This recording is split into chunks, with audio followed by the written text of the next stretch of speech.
everyone, and welcome to Coffee Connection Live. Thank you so much for being here.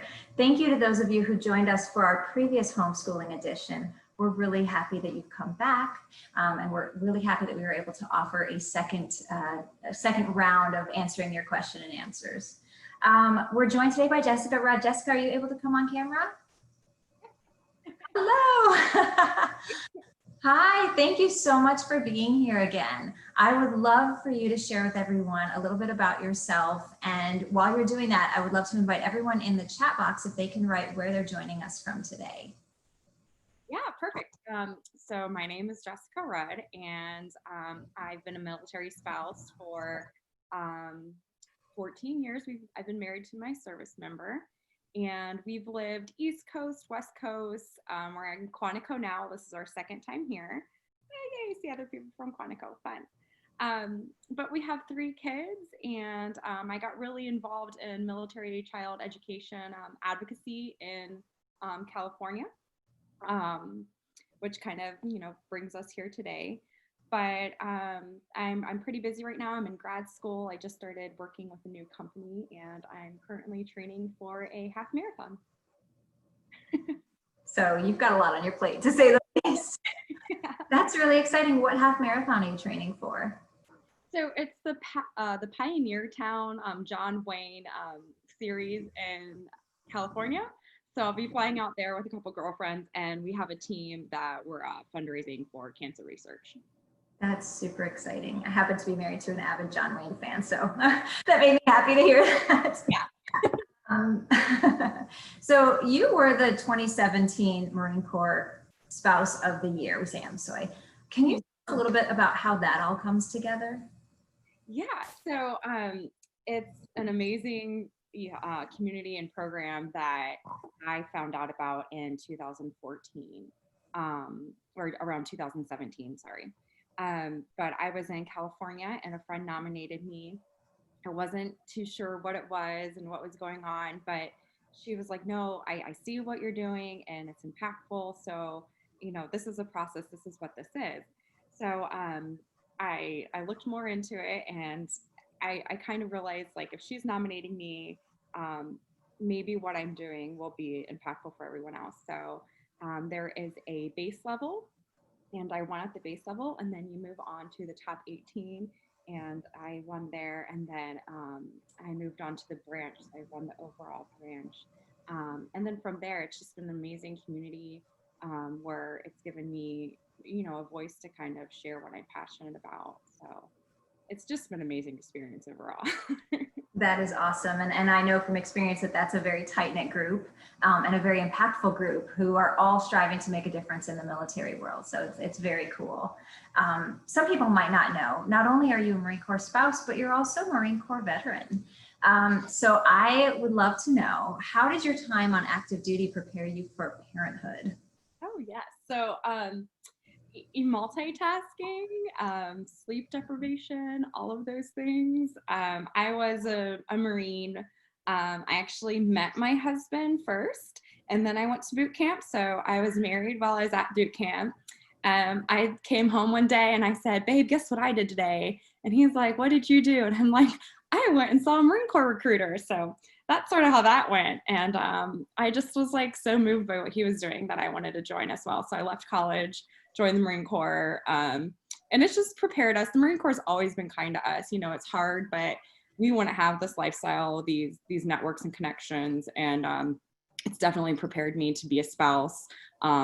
There's a deep empathy for what he does because I've done some of it as well. That's awesome. So I'm curious, how many places have you and your husband been stationed or lived, and how many kids do you have? Yeah, so did you say how many kids, or you said how many kids and how many places have you been stationed? Yes. So places have been Miramar in California, and then Beaufort, South Carolina. And we were there, and our time was kind of split between 2 different things, drill instructor, and we were both active duty at the same time there. Then we went to Quantico, and then we went back to California, and now back to Quantico. So we just keep going East Coast, West Coast. We seem to like Quantico and California a bit. And we have 3 little ones, 10, 8, and 4. Wow.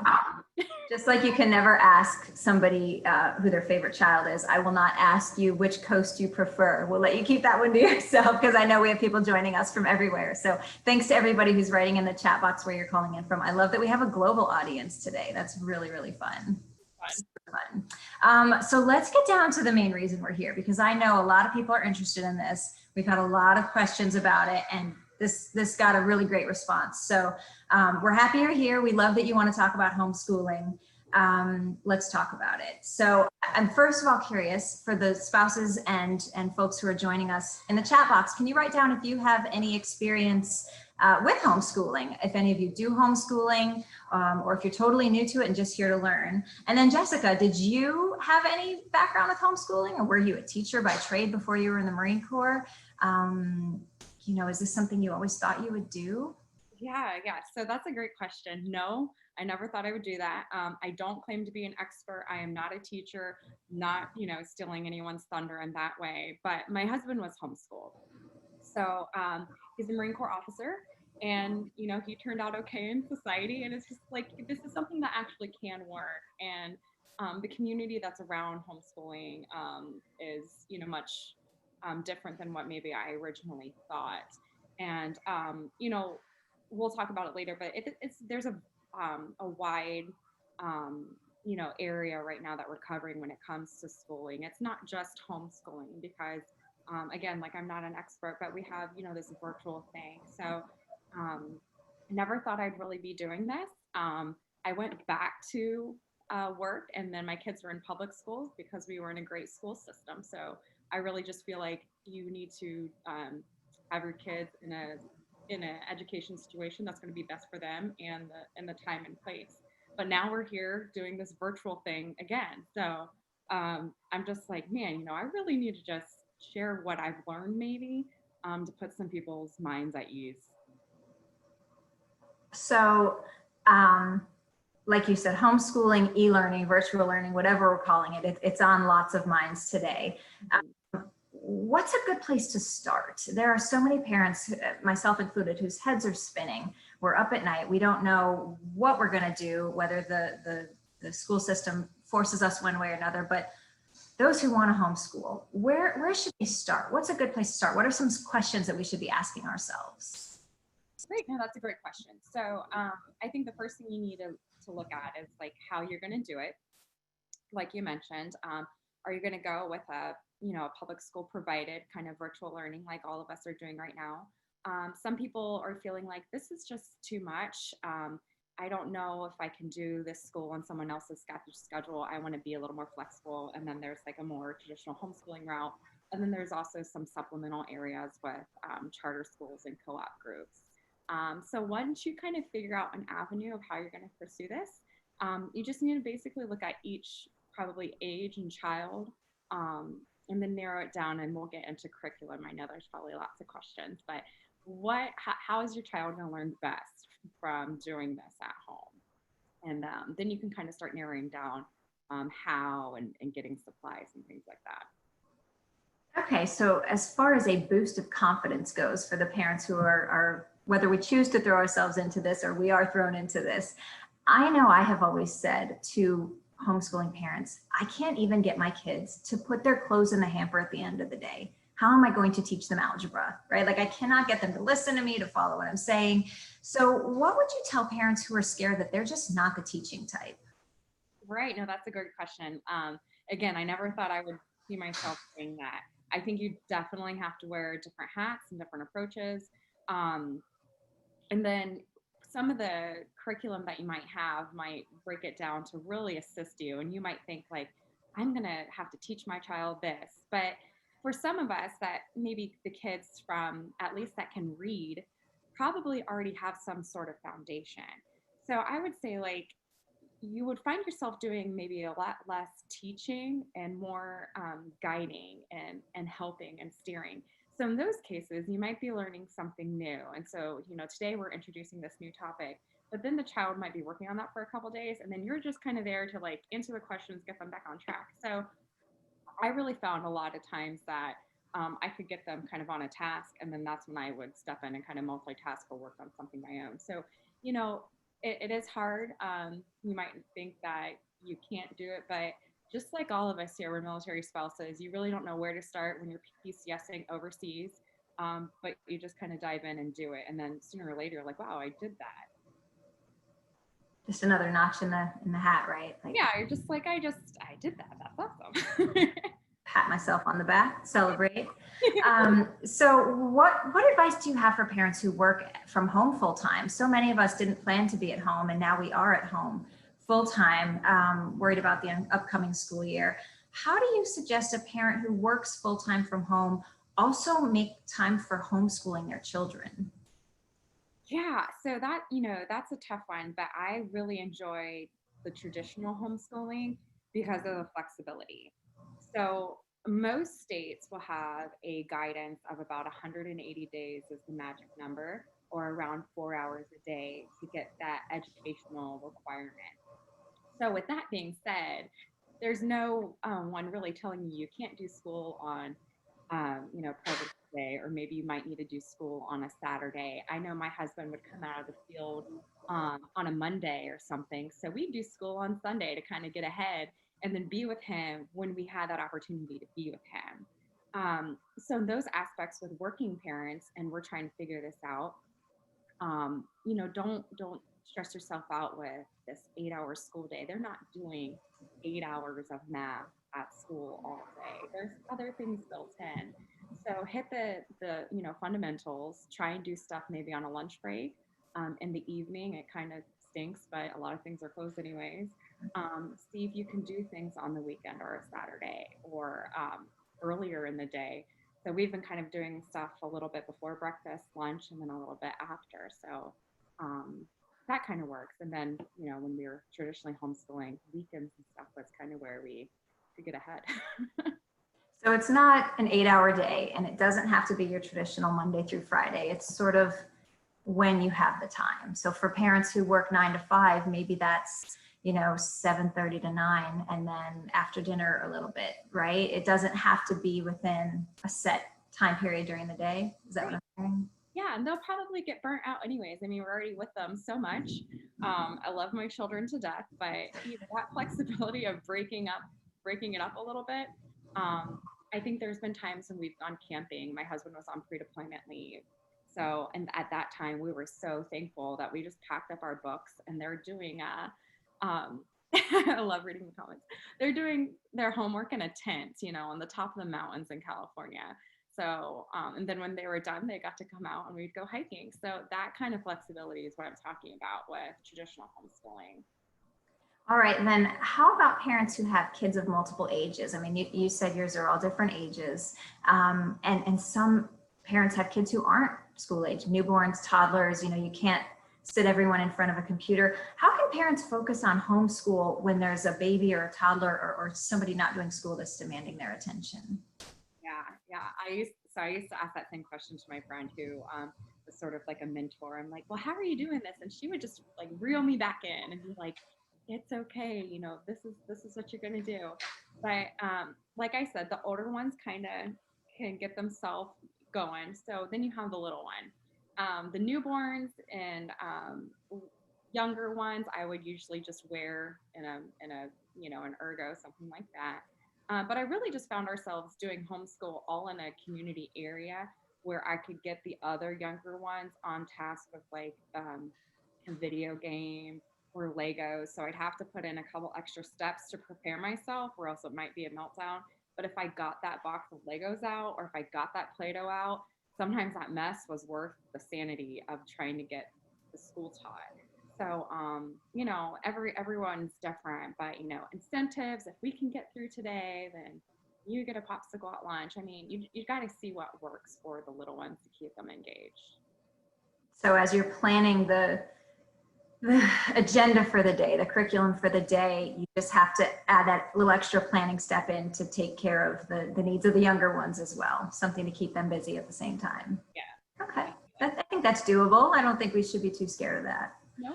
I know that, let's see, a lot of people purchased school supplies not knowing whether or not they would be going to school or not this fall. So for those who haven't purchased anything yet, what do we need to have at home? Do we need a dedicated room for homeschool? Do we need notebooks and folders and binders like the kids are using in school? What are some things we need to get started with homeschooling? Yeah, that's a great question. I think what we used the most was, paper pencils, some craft supplies. They were younger when we were homeschooling from about, we did some preschool stuff, but then up to third grade. So they liked kind of those craft materials, things you can buy at the Dollar Tree. I mean, nothing fancy here. But papers, pencils, a printer will help if you want to add in some extra worksheets or something like that. But one thing you mentioned was a dedicated space. Like, okay, we're homeschooling now. What do we need to do? And I think that's just a personal preference because I started off with like, I'm going to Pinterest everything and, make this beautiful room. And I really felt confined. There's nothing really to look at and it wasn't really working for us. And then again, it's limiting what my other younger ones can do because we're all in this like tiny space together. So eventually we sort of just moved into the kitchen area and we had like a big high table, like bar countertop in the kitchen. And that was, it was just a big open floor span. So then the other two could be watching TV. I could start prepping dinner. We would just kind of put our homeschool supplies away at the end of the day. And that really worked for us because it was the accessibility of keeping the others entertained. So, I mean, yeah, you just got to see what works for yourself. If you need, if your child needs to focus and be somewhere quiet, then maybe a different space. But I think those are some good starting points. Okay, now what about homeschool groups that get together? I think sometimes they're called co-ops. Is there anything you could recommend for a safe and socially distanced outing with another group of homeschool kids? Yeah. So in California, I was part of the 29 Palms Home Educators, and we were a co-op group. Most of these groups kind of operate and you kind of do your own stuff through the week, but then you are able to kind of get together and have this like common kind of socialization and interaction together. And we would plan a lot of outings, but especially now, there's not much to do. But I would say things that you can do that you could turn into a school day is going to the zoo. We would take scavenger hunts and do zoo scavenger hunts, and they would have to find a mammal or find a reptile. And I mean, for that age, it was age appropriate for our kids, and you can print that kind of stuff off for free. And then you're out with other kids, you're getting out of the house, things like that. But museums, there's lots of memberships and stuff. Some places offer and still honor a school discount for homeschoolers, so you need to always ask. So you can kind of do those things to supplement just to get out of the house. Even if you're doing like a public school virtual thing right now, just, let's take a break and peel back and kind of, go on an adventure, I would say. Okay, so you mentioned discounts.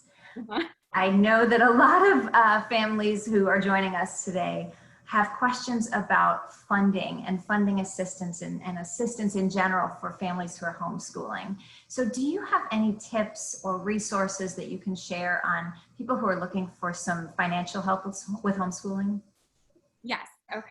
So I know for sure the Army Relief Society, they have some grants and funding going on right now that was specifically stood up for homeschooling and as a result of the pandemic.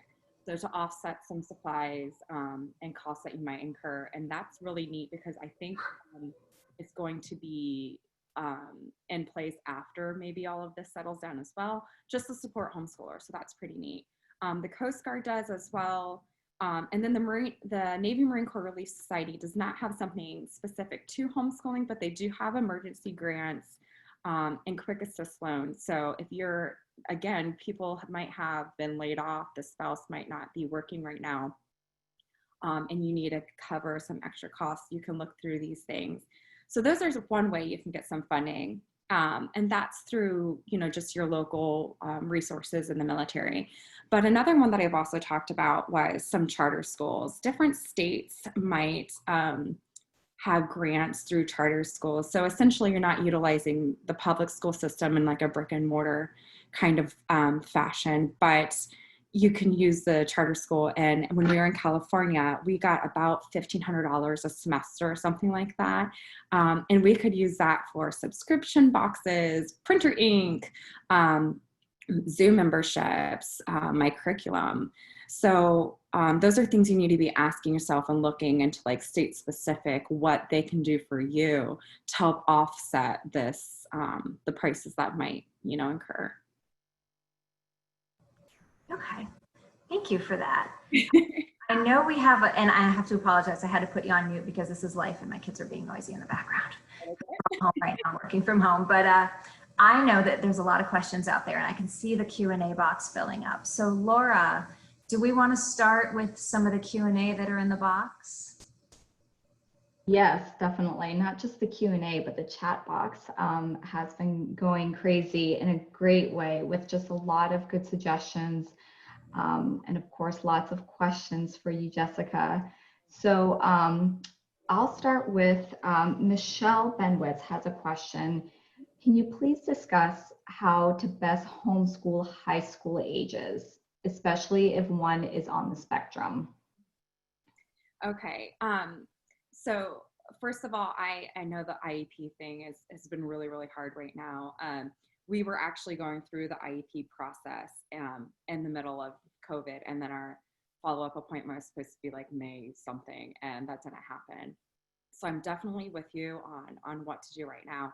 One thing that I could recommend is like a virtual supplementation for tutoring. I know I'm pretty sure tutor.com still has a military code where you can do some tutoring sessions for free. My son, he just struggles a little bit sometimes with reading and stuff, so we were supplementing with Sylvan. So we were doing that 4 times a week on top of his virtual-based public school online stuff in the springtime. So VIP kids, I know they're very military friendly. I have lots of friends that are military spouses that work for VIP kids. Maybe something like that might help because it does get more challenging when you have high school age kids. I've never homeschooled a high school age kid. I have friends that have, at that point, they're, doing study groups and tutoring on their own. So something like that might work. Reaching out to, whoever might be assisting with the IEP as well at school.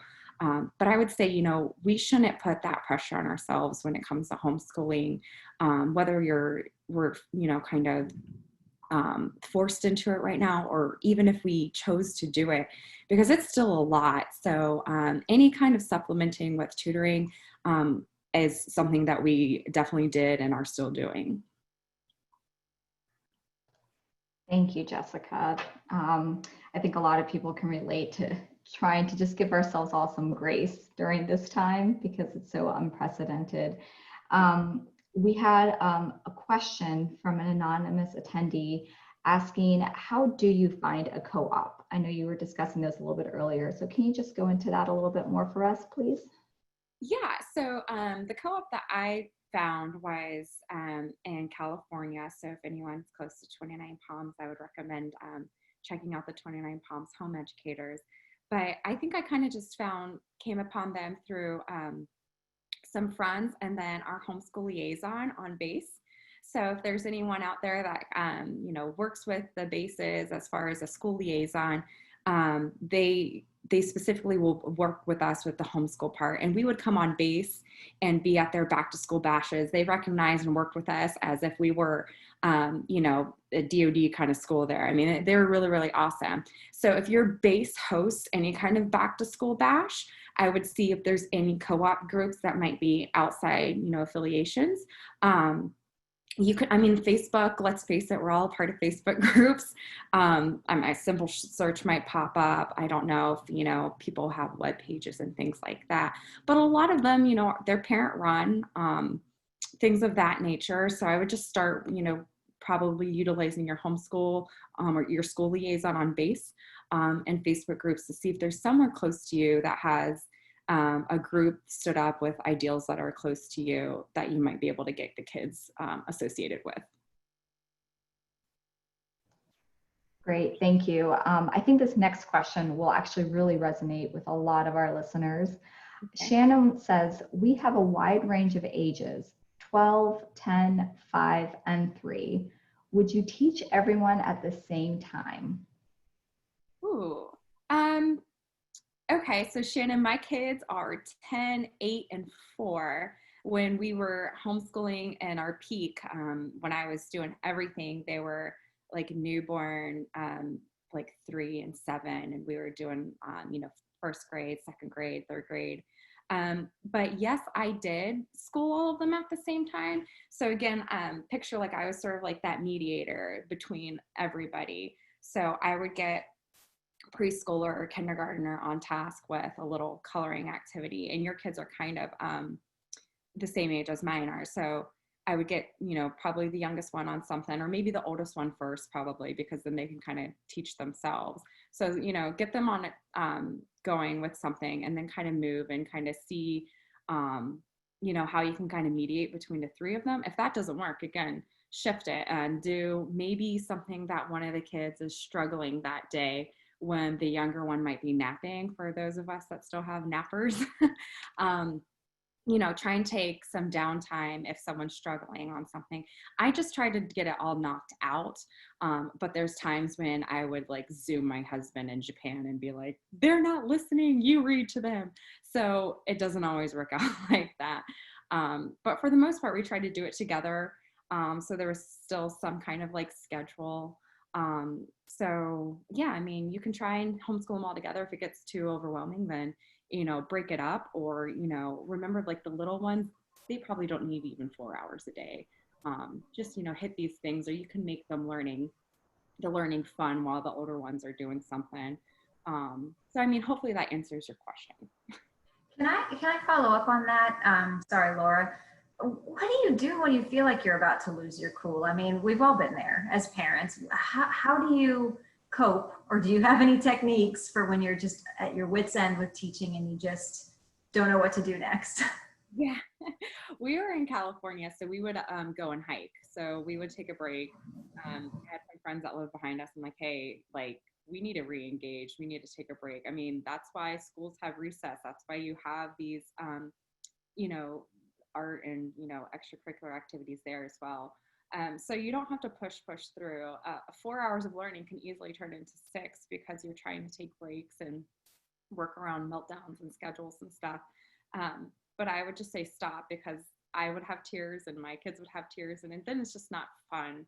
And you need to cover the material. I mean, ultimately, we want to be giving them, an education and giving it, and everyone's happy at the end of the day. But we would take breaks. We would just take a walk. Maybe we would do like a quick exercise thing. I think I talked about last week. There's YouTube videos where I'm like, here's a yoga thing. Go and do Cosmic Kids yoga. Let's all like recalibrate and meet back up. So those are just fun, free resources in case there's meltdowns. Yes, that's wonderful. Liz, do you want me to keep going? We have a couple more questions. Okay. Yeah, let's get through the Q&A box. I know people are eager to ask their questions. Definitely. Lovity wants to know, my family is trying to utilize the public school virtual learning program here, but she wants to know, are there any programs that work better for military families in the long term? Yeah, so okay, we're doing the same thing right now, and I really struggle going back and forth with going back to a more traditional sense. So the public thing is cool right now. The thing that I would say, if you're interested more in a more autonomy and flexibility, is finding your own curriculum and doing it on your own. What we did was we used a charter school system that allowed us to have our own curriculum. So now I'm still in control of what we're teaching. I got to create our own curriculum for each kid. But the charter school aspect, again, gave us that grant money for the state that we were in, and also a little bit of accountability. I think I checked in with our like coordinator person once a month. So it wasn't very intrusive. They just wanted to make sure we were on the right course. We'd show them a sample of our learning. And then from there, they really wouldn't bother us. I think some, K through 12 programs, some people like that because you're given everything. It's free. It's through the public school system. But, it's rigorous as far as time constraints with somebody else. A traditional homeschooler who is using their own curriculum, you're on your own time as well. So for a long-term solution, you might want to look into that. Start seeing, if this is something, this could be like a test bed, see if this kind of style works right now, and then maybe gradually move on to doing it on your own. Because we just found that the flexibility of doing it on our own was probably like one of the number one things and reasons why we did it. Perfect, thank you. Yeah, no worries. Christina wants to know, we are looking for some programs that anyone has used in the past that we can use at home. My daughter is 4, she'll be 5 in October, so she misses the cutoff date for kindergarten. She has workbooks, but is looking for some other online programs as well. I think that's really key. There are a lot of, I know my friends with kindergartners, everyone seems to say, how do you teach kindergartners at home? So any advice you could give to us, Jessica, would be really appreciated. Yeah. So kindergarten was my absolute favorite and probably most rewarding because they can't even read. At least once you're maybe in first, second, third grade, they're reading. So kindergarten was so much fun. So if you're having a kindergartner that is like bummed because they're not getting the traditional school experience, I'm going to throw a couple resources and then probably a reason why kindergarten was my favorite. But I liked Bob Books. Bob Books is what we use to help my daughter read. We would get on Teachers Pay Teachers. You can have an account and you can filter it by category and grade and interest, and some of them you can pay, it's like $1, but there's lots and lots of free ones. So then that comes is when those supplementing comes in with free worksheets, and we could print off M&M math. So here's 2 M&Ms and 2 green M&Ms, and now they're trying to get like basic addition, and it's fun. Those were kindergarten things that we were doing. We ordered butterflies. I think it was like $30 for the kit, and we hatched our butterflies. And then we learned about metamorphosis and all of those things that can, you can combine into that. So, all of those fun things that you're doing in kindergarten, you can definitely create with your kindergartner in a homeschool experience. So a lot of kindergartens, tactile and hands-on. If they're starting to learn how to sort numbers and stuff, and it sounds like you have a curriculum and you want something else in addition, I would just start looking at these things. I think I mentioned last week, Homeschooling with Netflix. It's a Facebook group, you guys, and you can get on and like, hey, what's this topic we're learning about, just any topic, and they'll tell you a show or something that's educational that you might have missed and didn't even realize it was on Netflix. It's silly, but it's a resource, and when it's a rainy day, we would watch something like that. So kindergarten is probably my favorite. It's extremely rewarding, but once I kind of realized to kind of peel back and have fun with it is when we really, really started getting in homeschooling. Yeah, I think that covers a lot of the resources and stuff with kindergarten learner or a 4 or 5-year-old. Can I share? My 5-year-old is going into kindergarten this year, but she did pre-K twice because we moved and cutoff date switched for kindergarten. So she got the bonus of 2 years of pre-K. But we found ABCmouse, and I might sound like an ad on YouTube right now, but because my kids were on the iPads a lot, we found ABCmouse, and there's a subscription fee that you pay, but my kids love it because when they are craving a game or something and you tell them like no more TV, they can go on the iPad and they're learning and they don't even realize it. So for us, ABCmouse was a good one. And my soon-to-be kindergartner is learning math and reading and writing, and she doesn't even realize it. She's playing with a hamster and moving things around and building things. So that's another one that I'll throw out there from experience as well. Yep, I love it. All of those are great. So I think that's when the kindergartners will have the most fun. Well, I think you just made everyone feel a lot better, Jessica. So thank you for all of that. Megan wants to know, speaking of 5-year-olds and preschool, kindergarten, that her 5-year-old can already read well, and honestly was a bit bored with preschool. Is there any harm done with jumping to first grade workbooks and things like that? And then if they were to choose to transition back to a brick and mortar in coming years, would that be messing him up at all? No, I would say go for it. So my third grader came in reading at a sixth grade level.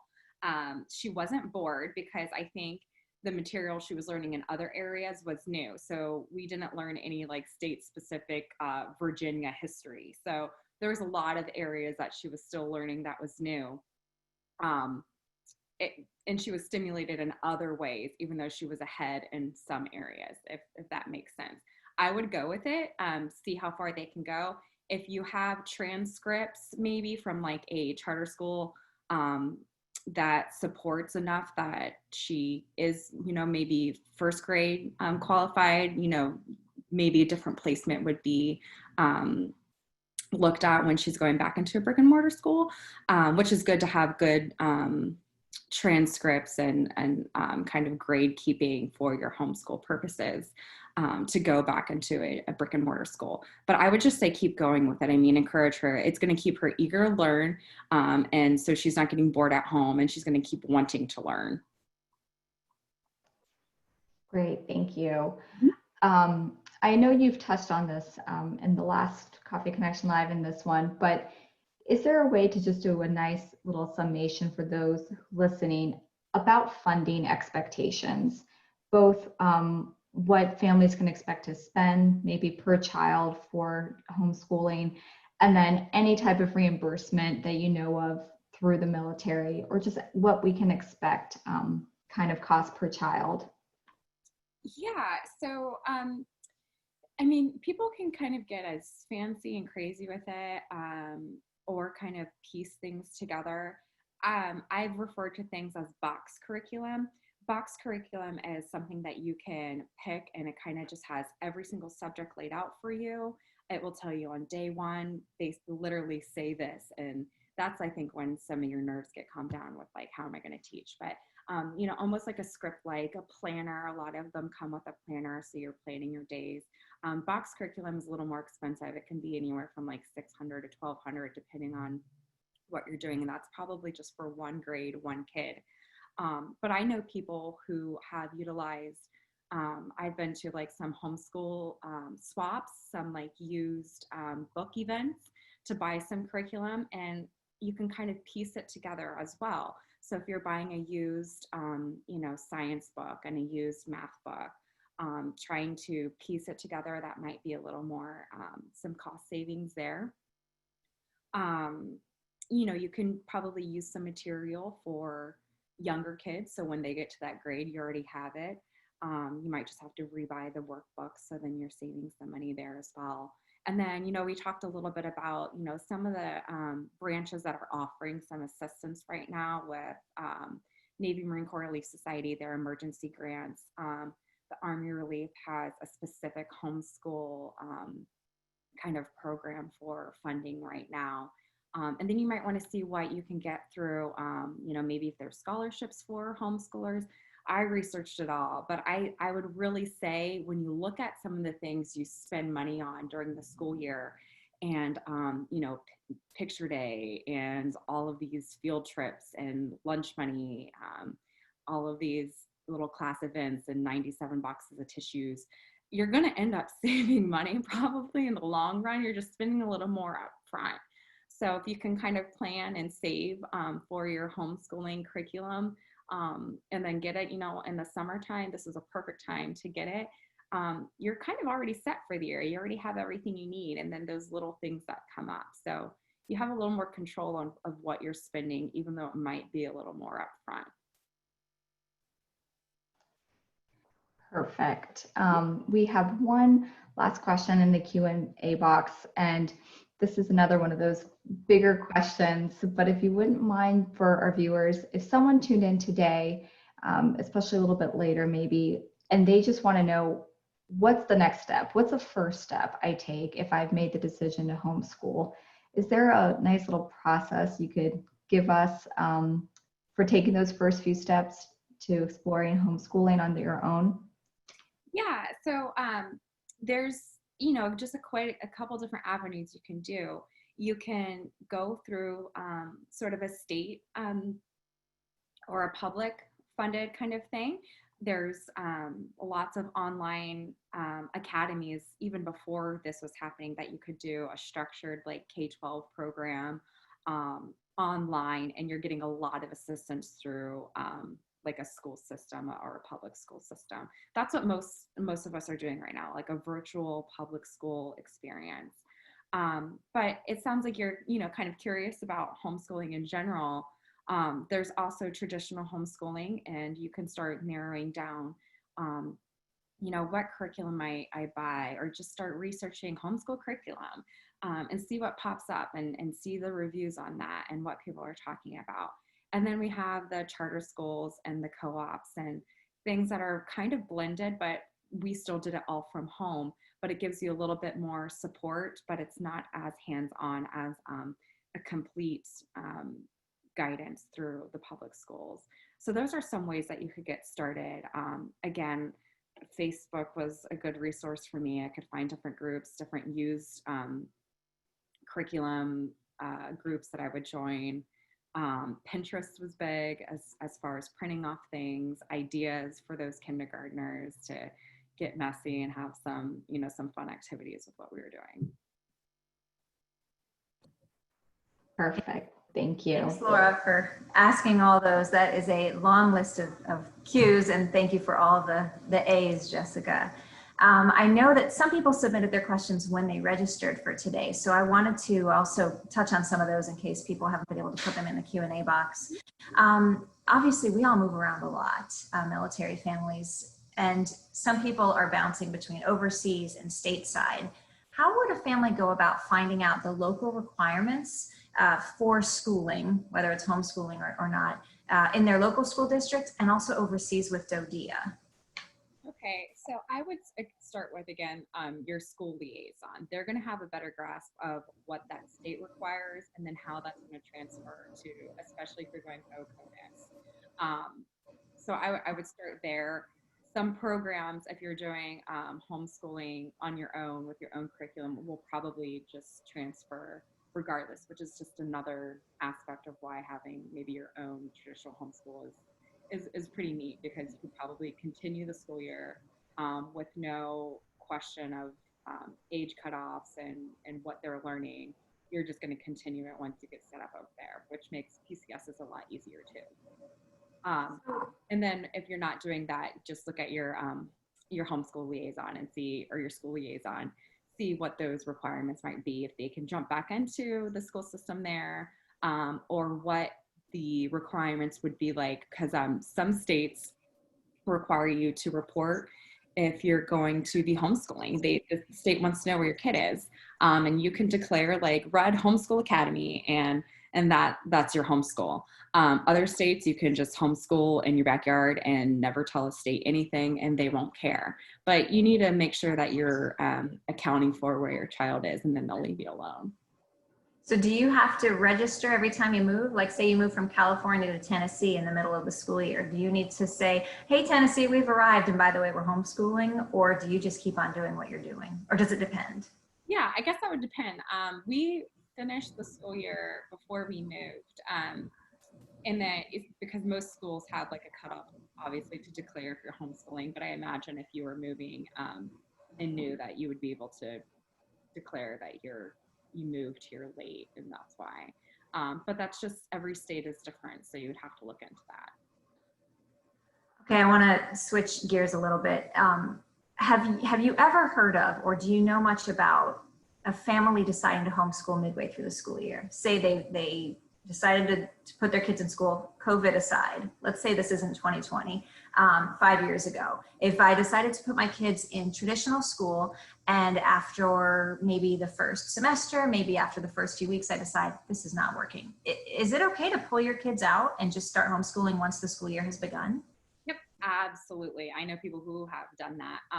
Whether it was like a bullying situation, or they weren't very impressed with the school district, or just maybe some family circumstances, or they were anticipating a PCS. It was just easier to pull them out now to start doing that on their own, you can absolutely do that. You can pull them out.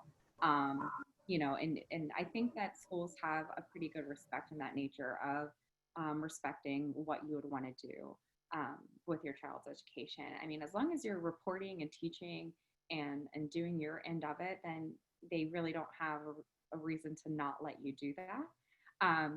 But I mean, you can pretty much jump right back into it if they come out halfway through the year.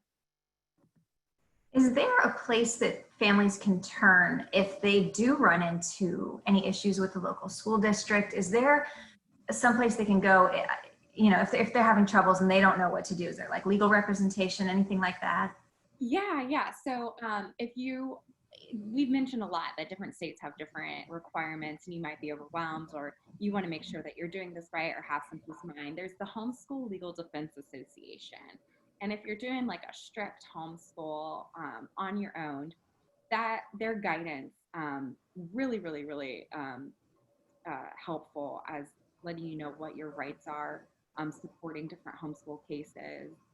So that would be worth looking into or just familiarizing yourself so you have that support network and make sure you're doing it right. I think from their website, they have a lot of state guidance as well. So you can go through there and kind of see if you're going in the right direction as far as registration for your state. But I would definitely look them up. The Homeschool Legal Defense Association, is that right? Oh, awesome. Laura just put it in the chat box. Thank you, Laura, for catching that. I want to let everybody know we have about 10 minutes left. So if you have more questions, feel free to put them in the Q&A box.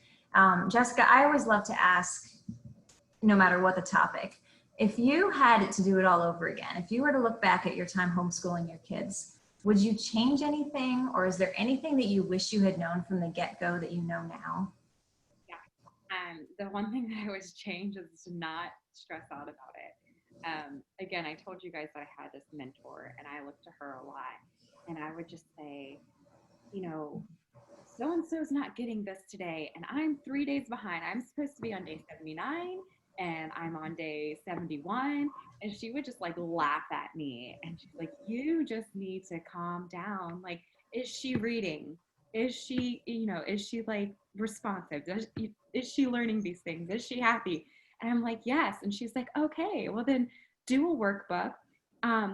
If you're having an off day, we would, homeschoolers don't get snow days. So I'm like, today's a snow day. It's May 20th and it's a snow day and we're having a mental health day. So I think kind of going with the flow a little bit more. And once we kind of did it a couple years, we did do that.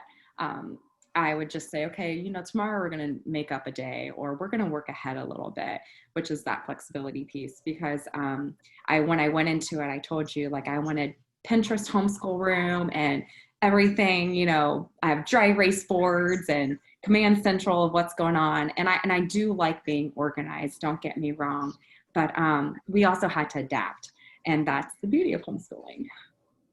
Absolutely. And you're taking me back just that far, but back to March and April when everything stopped and pivoted and we suddenly were not only work from home parents, but we were school year kids parents. And occasionally the girls, my girls' teachers would check in with the parents and say, how are you doing? And bless her heart, my first graders teacher would say, don't stress about it. It's the end of the year and they're going to be fine. There's nothing you can do to mess it up. I don't know Common Core, and she was learning Common Core math, and I taught my first grader how to borrow the 1 in subtraction. And I was worried that I had screwed up all the things that I texted her teacher. And I said, I just taught her to borrow the 1 and you guys don't do that anymore. She said, it's fine. It just gives her another way to do subtraction. So to echo what you said, I think we all need to give ourselves some grace, teach them what we can teach them, and just know that we're not going to break them and we're not going to ruin everything that their teachers have taught them. If we are making the switch from public to e-learning or homeschooling or whatever. Right. No, I completely agree with that. We need to be flexible and give ourselves some grace and pat on that. In everything. Yes. Well, I've seen a couple people in the chat box as it pops up talk about how this has been such a great discussion and so helpful. I wanted to let everybody know that the USO has a Facebook group just for military spouses. It's called USO Military Spouse Facebook group. I think Laura and Trish are going to put a link to it in the chat box. If you're not a member of the group, please join. We actually started a string on Thursday night after our first talk with Jessica for those who joined and wanted to have more of a discussion amongst themselves about homeschooling. And some people are really sharing some great tips in there and helping others by answering their questions from the standpoint of those who've done it before and maybe those who've just started to research it. So again, please join our USO Military Spouse Facebook group to continue the conversation on homeschooling. I also want to let you all know that we have some more exciting webinars coming up. On Thursday of this week, the USO is actually going to be talking with Matthew Broderick. So any Ferris Bueller fans, tune in for that. That's going to be at 1 p.m. on August 6th. And again, Laura and Trish will be putting the registration links for that if you want to join. Thursday night, for any of you parents who are expecting or might be expecting or have already had your kids, we're going to be talking on Coffee Connection Live with Heidi Murkoff, who is the author of the What to Expect series. And if any of you have been to a USO baby shower recently or in the past, you might know that Heidi will answer everything. There is no question off limits. She wrote the book literally, and she is going to be answering any questions about parenting during COVID, giving birth during COVID, or just general parenting tips and tricks. So Thursday night at 8 p.m. Eastern, if you want to join in for that. And then at the end of August, we're actually really excited to announce that we're partnering with Lowe's on a series of 3 do-it-yourself virtual workshops to take the place of the in-USO Center workshops that we had been planning on doing. So at the end of August, August 25th, 26th, and 27th, we're partnering up with Lowe's. The registration links are going to be in the chat box. We will have one workshop on how to build a fire pit, one workshop on how to customize furniture, and one workshop on how to paint a room. So again, if this is something you're interested in, you can go to those registration links, you can hit up our USO Facebook page, or you can search on Google and find out some more information. If there aren't any other questions today, we just want to say thank you to everyone who joined us, and a special thank you, Jessica, for joining us a second time today for our encore Coffee Connection Live on homeschooling. I know this is one of the most popular subjects we've ever taken on, and we could not have done it without you because we are not experts, but you've done it, you've been there, and you've got all the resources that you shared with us. So thank you so much for being here with us today. And everyone else, good luck with the school year. Please let us know if you have any questions, and if you need to reach out to us, you'll find us in that Facebook group. Happy Monday, everybody. Have a great week. Bye-bye.